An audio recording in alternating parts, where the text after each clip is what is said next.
Why is it that bad things sometimes happen to good people? Sometimes it's because we live in a badly broken world that doesn't function in the perfect way that God designed it. A tragic accident, an untimely death, those things can happen to anyone. And sometimes we experience bad things as a direct result of our own behavior because even good people can make bad decisions. Sometimes, though, an incredibly difficult event in life actually can be a display of God's mercy. Some people call this a severe mercy.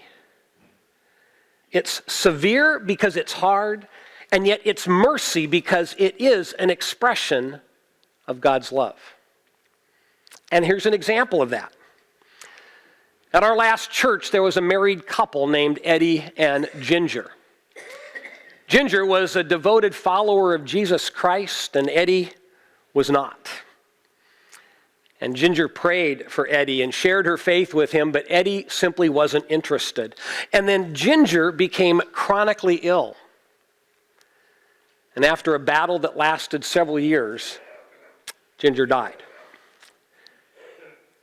And as Eddie watched how Ginger's faith sustained her in that illness, as he watched how the family of God came alongside Ginger and loved her and supported her and cared for her and nurtured her during that illness, Eddie saw the reality of Jesus. That was the moment when for him Christ became real. And very shortly after Ginger died, Eddie became a follower of Christ. Now, obviously, the loss of Ginger was incredibly painful for him, and yet it was her death that helped him to get connected to Jesus. And then he could live each day with the hope of eternity, knowing that he would see his wife again. The death of Ginger actually was the severe mercy of God in action, because God was working to bring Eddie to Jesus. Our God is merciful. In fact, in the book of Micah, chapter 7, verse 18, we learn that our God delights to show mercy. He delights to show mercy. And that means he loves to step into your life and to mine and to forgive us and to draw us closer to him. And the reality is that sometimes we experience that incredible mercy of God in ways that are hard, in ways that are severe. That's what happened to Eddie and Ginger. The Bible tells us that on one memorable occasion, King David of Israel experienced the severe mercy of God. And these very painful events of his life are recorded in chapters 11 and 12 of the book of 2 Samuel. It's a lengthy story, and we don't have time to work our way through all of it this morning. So I want to summarize the first part of this story. It is a saga, a heart-rending saga, a betrayal, deceit, death, but ultimately mercy. Here's how this story begins. King David is a soldier who usually leads his men into battle. On one occasion, though, he sends his men out without him. He stays at home. And one night he goes out onto the rooftop terrace of his house to relax. He sees into a neighboring home where he sees a woman named Bathsheba bathing. And she's home alone because her husband Uriah is out fighting. And David stands there and he stares at this naked woman and he lets his physical desires get the best of him. He misuses his authority as king to have this woman brought to him. He makes love to her. She becomes pregnant, and then David tries to cover it up. his cover-up attempt fails. So he then arranges for Uriah, the husband of Bathsheba, to be placed in the most dangerous part of the line during the next battle, and Uriah is killed. And then because Bathsheba is now a widow, David marries her, and she gives birth to their son. God is not happy with David. He expects much better from the man he personally selected to be the king. So shortly after the boy is born, God sends a prophet named Nathan to confront David with his sinful behavior. Now, despite his very despicable actions in this case, David has a very tender heart toward God. And when he's confronted by Nathan, Nathan's words convict him to the depths of his soul. So he acknowledges without excuse what he's done. He doesn't blame Bathsheba. He doesn't blame anyone else. He simply says, I have sinned. And we need to recognize how rare that kind of confession is. Most people, when caught, find a way to blame someone or something else. We blame our parents or our kids or our spouse or our friends. We blame our society. We blame our circumstances. And to David's great credit, he does none of those things. He simply admits, it's my fault. In response, what does God do? God forgives him. God extends mercy. He extends mercy because David is honest and David has repented. God extends mercy because that is what God delights to do. And so, as the story continues there, we learn that God takes away David's sin, but he doesn't take away all the consequences of the sin. David is told that his family and his household will suffer a lot of discord in the future because of what he's done. And it's painful to accept. But sometimes, even after we've received God's forgiveness, our behavior leaves debris that we still have to clean up. That's the case for David. But at the very end of this conversation with Nathan, David learns that there is one extremely painful consequence. The prophet tells him, you have shown utter contempt for the Lord. So the son born to you shall die. That's hard. David's overwhelmed. He's the one who sinned, and God's now going to take the life of this child. He doesn't want to accept this outcome. He doesn't want to accept that a child will die because of him. And that's where we pick up the story. 2 Samuel chapter 12, starting in verse 15. After Nathan had gone home, the Lord struck the child that Uriah's wife had borne to David, and he became ill. David pleaded with God for the child. He fasted and spent the nights lying in sackcloth on the ground. Sackcloth is like burlap. He spent the nights lying in sackcloth on the ground. The elders of his household stood beside him to get him up from the ground, but he refused, and he would not eat any food with them. On the seventh day, the child died. David's attendants were afraid to tell him that the child was dead, for they thought, while the child was still living, he wouldn't listen to us when we spoke to him. How can we now tell him that the child is dead? He may do something desperate. David noticed that his attendants were whispering among themselves, and he realized the child was dead. Is the child dead? He asked. Yes, they replied, he is dead. You know, when we're really hurting, quite often we turn away from God Yet that's when we need him the most.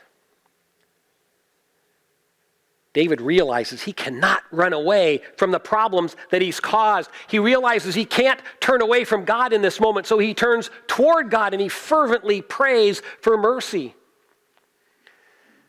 And this was not some perfunctory prayer. This was prayer and fasting. This was prayer from the depths of his soul. This was continual, ongoing prayer for 7 days while trying to sleep at night in itchy, scratchy sackcloth.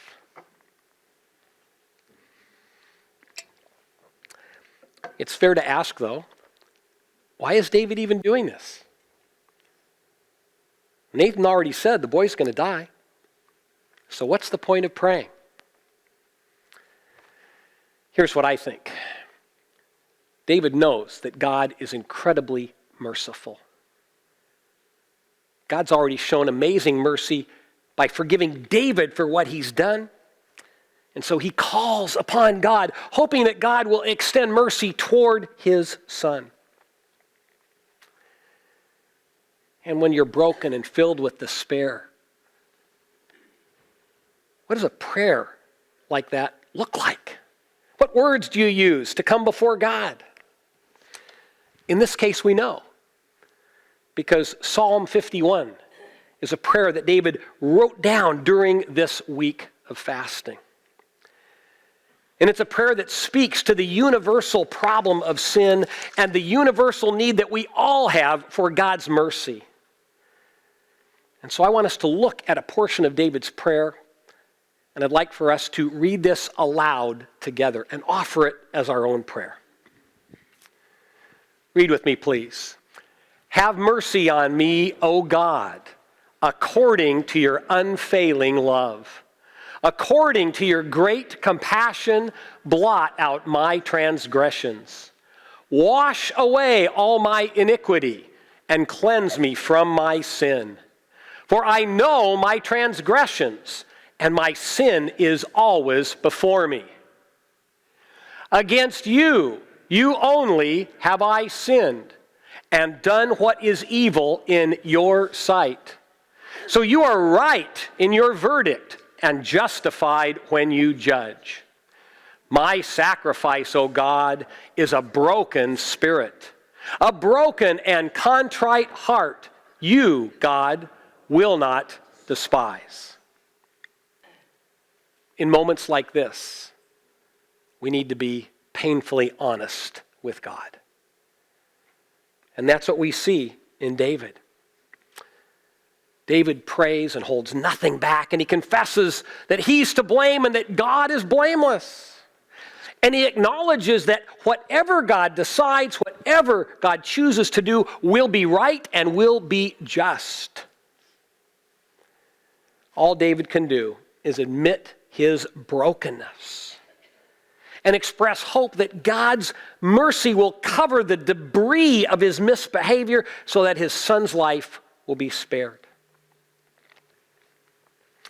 And this extended time of prayer, pouring out his heart to God, this week of fasting where he's mourning and expressing sorrow and asking for mercy, this acknowledgement that God truly is just. All of this prepares David to handle the news when he learns that the child is dead.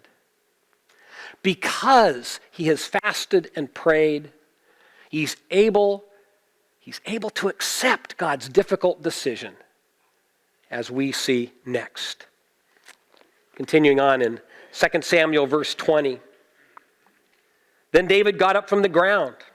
After he had washed, put on lotions, and changed his clothes, he went into the house of the Lord and worshiped.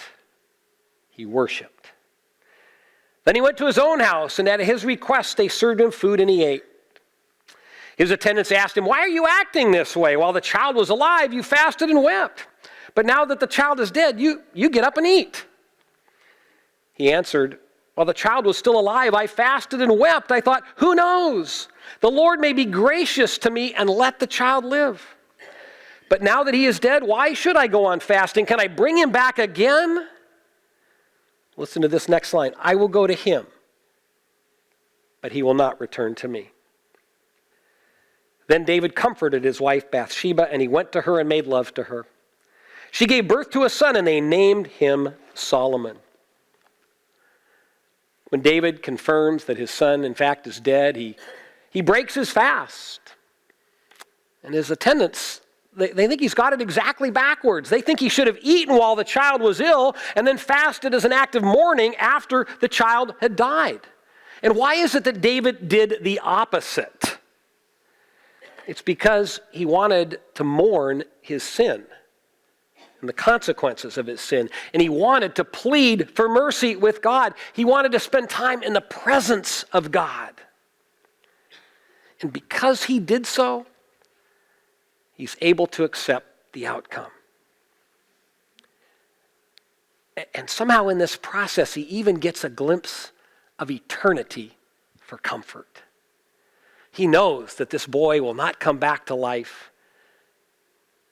but he knows they'll be united when David dies. And so David is able to turn away from lamenting, and instead he worships. He can accept God's decision because he truly believes, despite how hard this is, he truly believes that God knows what he is doing. And that's why he could pray, as we saw in Psalm 51, God, you are right in your verdict and justified when you judge. It doesn't all make sense, but he trusts. Now that's David, but what about the boy? How do we make sense of what happens to this boy? I think the only way we can make sense out of it is to see this situation from an eternal perspective, which is how God views every human life.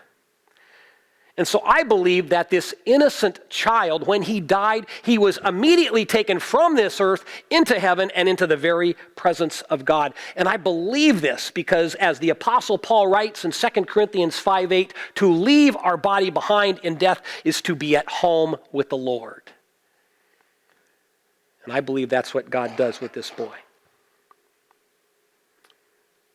And yet, even with the assurance of eternity, why let the boy die? Is God doing this just to punish David? The scripture does not specifically say. You know, sometimes God doesn't give us all the answers we would like. And sometimes in the Bible, he leaves it to us to wrestle with the implications of what he says to us. And in this situation, by taking the life of this child, I think that God actually is displaying his mercy, his severe mercy. Let's take a look at the final words between the prophet Nathan and David in verses 13 and 14 of chapter 12. Then David said to Nathan, I have sinned against the Lord. Nathan replied, the Lord has taken away your sin. You are not going to die. But because by doing this you've shown utter contempt for the Lord, the son born to you will die. Understand the sequence of events. Nathan has confronted David with his sin. David has repented. David has confessed. Nathan has assured David that God has taken away his sin. And then after all of that, he says, now you have to face the painful consequence of this child's death. Just contemplating the death of a child is heartbreaking. It's painful. And it's logical to read this and to assume that God is doing this to punish David. But Nathan never says that. He only says the boy will be taken because of the utter contempt that David displayed toward God by his behavior. And I think we need to ask, well, what are the implications of that? What is God up to? I think we get some answers if we start by considering what we know. We know that it's not good for any child to be conceived through adultery. But this story is so much worse this is a story of repeated betrayal by David. It begins with the betrayal of his soldiers. David sees Bathsheba bathing because he's at home when he should be out in battle with his men. He betrays his authority as king to get Bathsheba into his bed. He betrays Uriah, Bathsheba's husband, by his act of adultery. He betrays his authority as a military commander to get Uriah killed in battle. And through those actions and through his attempts at a cover-up, he betrays his own integrity. And at every step along the way, he betrays the God who personally made him king, the God who gave him authority and power, the Lord who expected his chosen king to represent him wisely and well. And all of this betrayal results in the birth of a child, an innocent boy. And yet, the mere presence of that boy in that family would forever be a vivid reminder of every detail of that horrible sequence of events. The boy would remind Bathsheba that by yielding to David, she betrayed her husband. And that boy would remind David that he displayed, in the words of Nathan, utter contempt for God. What would have happened if that boy would have lived? I have no doubts that David and Bathsheba would have loved him. But when he grew up, would they tell him what happened? Or would they somehow try to keep it all secret? You know, hidden secrets like that often tear families apart. And yet, if they did tell their son the truth, how would he react when he realized the circumstances of his birth? Wouldn't he be angry with his parents?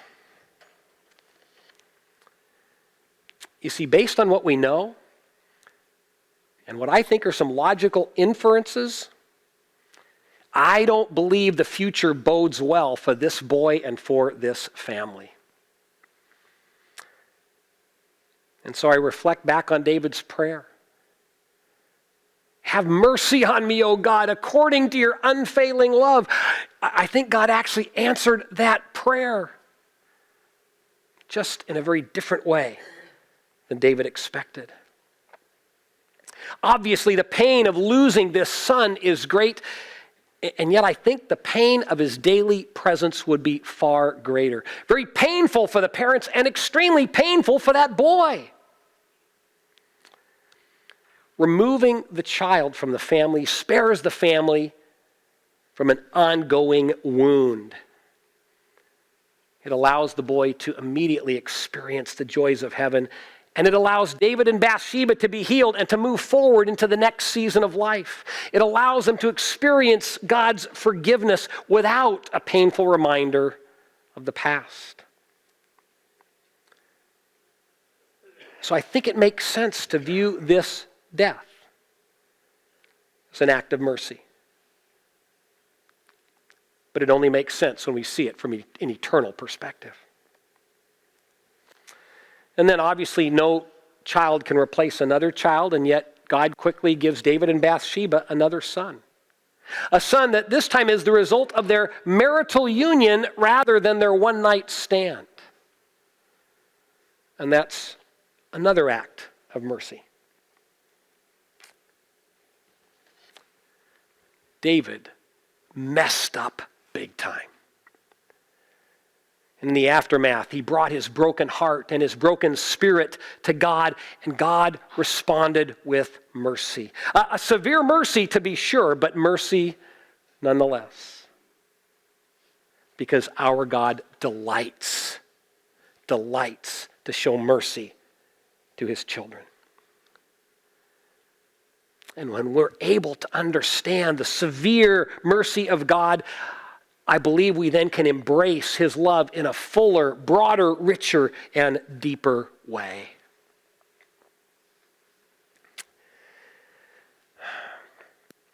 I've known several people who've experienced the severe mercy of God in their lives. At the start of the message, I mentioned Ginger, whose untimely death was used by God to bring her husband, Eddie, to faith.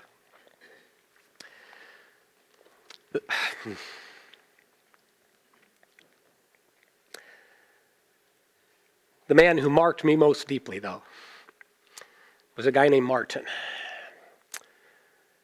And Martin experienced the severe mercy of God and embraced it. When I first met Martin in Southern California, he was in his 30s. He was an athlete. He was in great shape. And Martin worshiped his physique. He was so proud of his condition and his looks. And he was one of the most arrogant people I ever knew.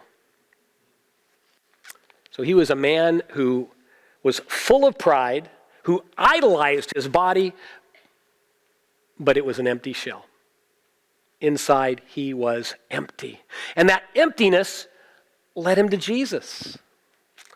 And as Martin got connected to Christ, he knew that God wanted to help him change, but it was a huge battle for him because his pride kept getting in the way. His pride would intrude into his words and his behavior and his relationships. He was addicted to spending way too much time working out, way too much time trying to impress women with the way he looked. For Martin, letting God strip away that old nature was incredibly difficult. And he recognized this. He knew that his pride was hindering his ability to live by faith and to become a godly man. And he really, truly, desperately wanted to change, and yet he kept getting in his own way. He needed to be rescued from himself.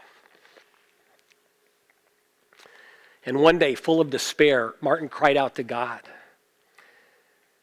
And he said, "Heavenly Father, if I can't get rid of my pride, I'll never be the godly man that you want me to be, the godly man I want to be. My pride is ruining my life, and I'd do anything to get rid of it.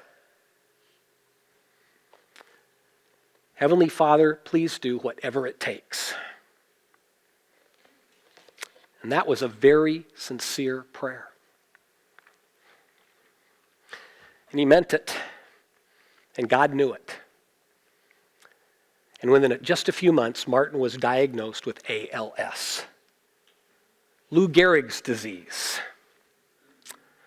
Lou Gehrig's disease, a condition that was going to slowly, steadily destroy the body that was the focus of his pride.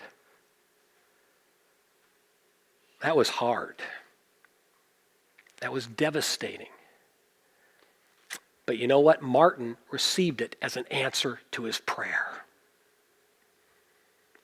He saw it as God's severe mercy because he knew that was what it was going to take for him to learn to trust God more than himself. The men of our church rallied around Martin. A guy named Mark got a team of people organized so that there were men available to drive Martin to church and to sporting events and to barbecues and to doctor's appointments. And they just surrounded Martin with care and friendship and love. And as we watched Martin's body slowly deteriorate, we watched him continue to wrestle with pride. He was one stubborn guy. We once were at a weekend men's retreat, and I happened to be sitting next to Martin at lunch. And Mark was feeding him because Martin couldn't get the food to his mouth anymore. And as Martin was eating, he happened to look up and looked around the dining hall and realized a whole bunch of guys were watching him. And he got very embarrassed, and he slapped away Mark's hand. And then he apologized, and he said, "Look at me. Look at me, I'm helpless. I can hardly do anything without your help. And I'm still struggling to learn how to be a humble man." And then he looked up and he said, "Heavenly Father, keep going. Keep doing what you need to do, Lord. Before Martin got ALS, he had been in training to run in the Los Angeles Marathon. And his buddy Mark wanted to make that dream become a reality. And so in 1999, Mark organized a relay team of 26 guys to push Martin in his wheelchair through the marathon, one pusher for each mile of the race. And the photo on the screen there shows Martin and Mark shortly after that event. A reporter for the LA Times heard about Martin and interviewed him, and here's what Martin told that reporter. If I had to choose between my old life before ALS and my new life, I'd choose my current life. Martin's old life had been one of physical health and very little else. By his own admission, he was selfish and arrogant, and his new life was one of increasing spiritual health. His body was decaying, but his character was growing. And he told that reporter, because of ALS, I have learned what it is to be truly alive.